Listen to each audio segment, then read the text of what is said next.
Estoy seguro de que la gran mayoría en el mundo nos hemos preguntado por los reportes, las noticias y redes sociales. ¿Qué es lo que sucede realmente en Venezuela? Por el último acontecimiento que, sin duda alguna, se convirtió en el de mayor relevancia en la historia de ese país. Así es, el secuestro del presidente constitucional y legítimo, Nicolás Maduro. Y, como siempre pasa en estos casos, nos inundan con noticias e información de medios privados defendiendo a las élites y sus intereses. Ha comenzado el mismo refrán de siempre, utilizando términos para darnos miedo y no para informarnos. Surgen enseguida los grandes conceptos: dictadura, represión, censura. Pero, como ya estamos habituados a escuchar y leer los falsos argumentos en defensa de los intereses de la oligarquía, de los banqueros y, muchas veces, del imperio norteamericano, detrás de estas noticias es preciso realizar un análisis adecuado y profundo para entender qué es lo que realmente ha originado la problemática en Venezuela. Es de vital importancia tener una perspectiva geopolítica y, para esto, lo primero que debemos saber es que Venezuela tiene las reservas más grandes de petróleo conocidas en el mundo. Por otro lado, debemos voltear a ver al vecino país del norte, Estados Unidos. La sociedad estadounidense es una de las más consumidoras de petróleo y lo que se produce con este en el planeta. Primero que nada, en lo referente a la gasolina, Estados Unidos tiene la tasa más alta de automóviles por habitante en el mundo y, obviamente, la de consumo de sus derivados principales como los plásticos, la ropa, los cosméticos. Para sostener esta sociedad dependiente del petróleo, los yanquis importan y compran al extranjero, por necesidad, 60 de cada 100 barriles que consumen. Ahora, para darle amplitud a nuestros análisis, lo obligado es preguntarnos lo siguiente: ¿de dónde viene el petróleo que Estados Unidos consume? Y en este sentido, el Medio Oriente es una zona clave. Estados Unidos importa una parte importante de su petróleo de Arabia Saudita, Qatar y los Emiratos Árabes Unidos, y, con estos como aliados, ha conseguido expandir su hegemonía política, implementando su control económico en esfera de influencia con prácticas colonizadoras, dominando todo el territorio. Es así como estos intereses de recursos energéticos, tanto de gasolina como de petróleo, están detrás de la guerra de Irak, de la violencia actual en Siria, de la ocupación y genocidio en Palestina y de la intervención en Libia. Ahora bien, una vez que hemos desglosado la procedencia del petróleo para Estados Unidos, un simple cálculo nos aclara por qué es tan importante Venezuela para los Estados Unidos. El petróleo que viene de Medio Oriente pasa por el estrecho de Hormuz, rodeando África por el sur hasta llegar a su destino, en Texas. Este recorrido dura aproximadamente de 40 a 45 días. En cambio, el petróleo desde Venezuela tarda solo 4 o 5 días en llegar. Comparando el costo que representa traer el petróleo de Medio Oriente y no de Venezuela, nos percatamos de los motivos reales de avaricia y saqueo, así como la urgencia de invadir al país sudamericano. Entonces, el siguiente paso es entender cómo estos intereses determinaron la historia venezolana. Desde 1958, la política de Venezuela estuvo dirigida y dominada por el Pacto de Punto Fijo, un pacto político entre la Acción Democrática y el COPEI, que es el Comité de Organización Política Electoral Independiente. A través de este acuerdo se garantizaba la perpetuidad del gobierno, alternado entre estos dos partidos políticos de ultraderecha, secuestrando la democracia venezolana por más de 40 años, beneficiando solo a la oligarquía y dejando al pueblo obrero sin representación. Pero, eso sí, esto representó un petróleo a buen precio para Estados Unidos. Lo anterior trajo inconformidad en el pueblo que comenzó a manifestarse cada vez con más fuerza. En febrero y marzo de 1989 estas manifestaciones llegaron a su auge, hasta lo que se llamó el Caracazo. Este hito, tristemente histórico para Venezuela, significó la orden del gobierno venezolano para disparar sobre los manifestantes. Murieron más de 3.000 personas en una semana. Entre los mandos militares que se negaron a disparar a los manifestantes se encontraba el comandante Hugo Chávez Frías.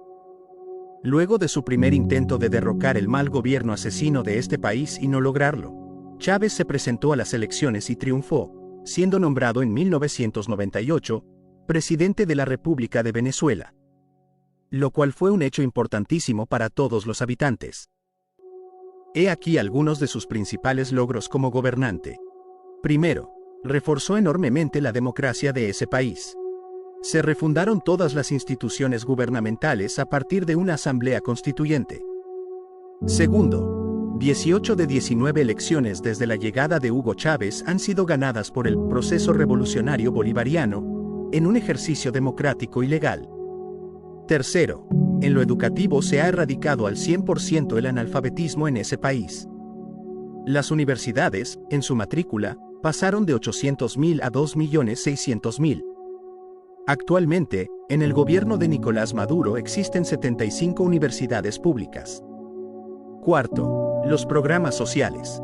La pobreza pasó de 54.2% en 1995 a 23.9% en 2015, pero, por el bloqueo económico y de suministro de productos básicos efectuado por Estados Unidos, este rubro se ha agravado. Quinto, la mortalidad infantil. Esta ha disminuido en 50% en el periodo de Maduro. Sexto, seguridad y salud social. Entre estos dos suman el 21% del presupuesto venezolano para atender este campo. Obviamente Estados Unidos, al ver estos cambios y que el país se preocupaba más por su pueblo que por los intereses yanquis, y que el proceso emancipador bolivariano amenazaba su hegemonía política, no se quedaron con los brazos cruzados. En el 2002 intentaron un golpe de Estado en contra del gobierno constitucional democrático de Hugo Chávez, el cual fue fallido gracias a la movilización popular. En 2003 fomentaron un sabotaje económico, con un paro petrolero con apoyo de la oligarquía. Sin embargo, este intento de desestabilización también fracasó. Después de ello, Estados Unidos creó una estrategia en la cual muchos han caído redonditos. Se le conoce como el golpe suave. Nicolás Maduro, desde su elección como presidente de Venezuela en el 2013, enfrenta este embate desestabilizador, el cual, como primera etapa, consistía en una guerra económica.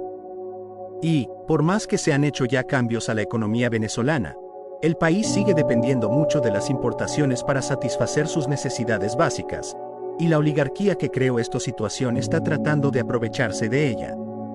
Por un lado, los industriales que quieren acabar con el proceso bolivariano crearon escasez de productos básicos para generar descontento entre la población, y ponerlos en contra del régimen de Maduro, mientras que los importadores de esa nación se dedicaron a especular con los recursos en vez de abastecer los productos primarios para el país. Esto demuestra una vez más el cinismo de la oligarquía venezolana dispuesta a todo para volver al poder. ¿Les suena conocido, compatriotas mexicanos? Ahora, el punto más importante de nuestro análisis, la manipulación mediática. La oposición golpista venezolana tiene dos facetas, una que se muestra pacífica, y otra que es claramente violenta. Ante esto, los medios de comunicación, tanto en Venezuela como en el exterior, se han convertido en el eje central de la estrategia del golpe suave, y son cómplices al manipular de forma vergonzosa los hechos que ocurren en el país sudamericano. Es por esto que, para evitar caer en ello, es importantísima la investigación histórica. Si miramos el panorama completo en América Latina, Estados Unidos, en contubernio con las oligarquías, ha intervenido para manipular procesos políticos en contra de movimientos progresistas en distintos países del mundo, y en los latinoamericanos también. Por ejemplo, en 2010 el golpe de Estado en Honduras, que sí funcionó. En 2010 otra vez, en Ecuador, un golpe de Estado que, al igual, no trascendió. El gobierno paraguayo de Lugo no tuvo tanta suerte en el 2012. En 2012, 2014, 2018 y 2019 el gobierno de Evo Morales en Bolivia sufrió la consecuencia del fascismo implementado por los hijos criminales del tío Sam, y generaron desestabilización por los mismos mecanismos. Y ahora, en 2025, en donde presenciamos el inicio del ataque a los navíos venezolanos, y en primeros días del 2026 el secuestro del presidente Maduro, con absoluta prepotencia, en un acto criminal que mancilla la soberanía nacional venezolana, con el único propósito de robarles, de arrebatarles, de desposeer a ese pueblo lo que le pertenece, vemos cómo el capitalismo asciende a su fase cúspide, el imperialismo.